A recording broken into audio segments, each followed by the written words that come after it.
आगे माई रामन बन के अले दुल्हवा करे हमारा रनम गे माई रामन बन के अले दुल्हवा करे हमारा रनम गे माई करे हमारा रनम गे माई करे हमारा रनम गे माई चुटक भर सिंदूर के चलते कर दले बीरा नम गे माई चुटकी भर सिंदूर के चलते कर दले बीरा नम गे माई।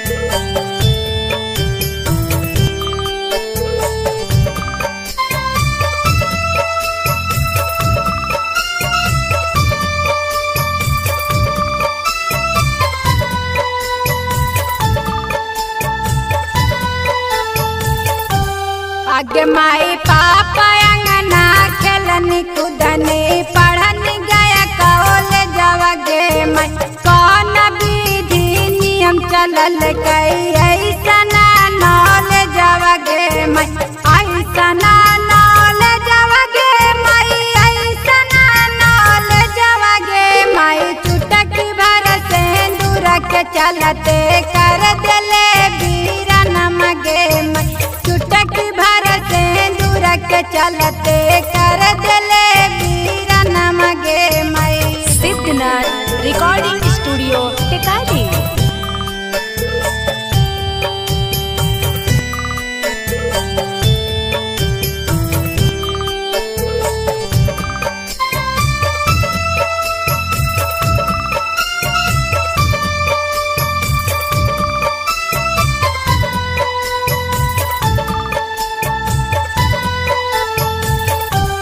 आगे माई